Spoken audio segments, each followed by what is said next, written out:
সমাজতন্ত্রকে দুর্বল করে, গণতন্ত্রকে দুর্বল করে বাংলাদেশের রাষ্ট্র ক্ষমতা ইসলাম যাক, এটা আমরা চাই কি চাই না? আপনি যদি মনে করেন না আপনার কাছে ইসলামের চেয়ে গণতন্ত্র দামি, আপনি যদি মনে করেন ইসলামের চেয়ে বাঙালি জাতীয়তাবাদ আপনার কাছে দামি, আপনি যদি মনে করেন ইসলামের চেয়ে ধর্ম নিরপেক্ষতা আপনার দামি, আল্লাহ পছন্দ করে বলে আপনার ইমানই নেই। ইমানকে এটা আপনি কি মনে করছেন ইমান গরিবের বউ?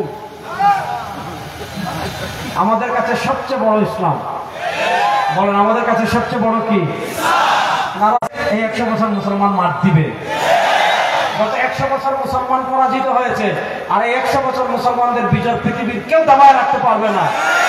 এই শতাব্দীতে ইসলামের পতাকা আফগানিস্তানে উড়েছে, এই শতাব্দীতে ইসলামের পতাকা সিরিয়ায় উড়েছে, এই শতাব্দীতে ইসলামের পতাকা আফ্রিকায় উড়বে, এই শতাব্দীতে ইসলামের পতাকা ইয়ামানে উড়বে, এই শতাব্দীতে ইসলামের পতাকা তুরস্কে উড়বে, এই শতাব্দীতে ইসলামের পতাকা জাজিরাতুল আরবে উড়বে।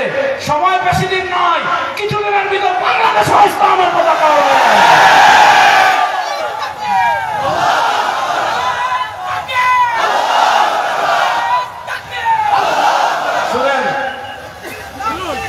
সমস্যা কি? সমস্যা কি? এই যে সমস্যা হয়ে জায়গায় স্লোগান দেবেন কোরআন সুন্নাহর আরো সংসদে যাবা। কোরআন সুন্নাহর আলো কি খালি গড়ে তোলার জন্য হয়েছে? 52-54 বছর তুমি আর গড়ে জ্বাললেন, আর কত গড়ে জ্বালবেন?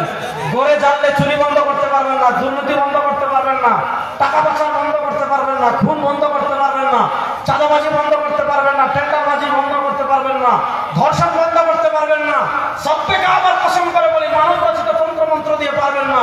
ইসলামকে রাষ্ট্র ক্ষমতায় এনেন, 3 মাসে সব বন্ধ হয়ে যাবে। প্রস্তুত আছেন তো কোরআন সুন্নাহর আলো সংসদে যাওয়ার? প্রস্তুত আছেন তো সবাই ইনশাআল্লাহ?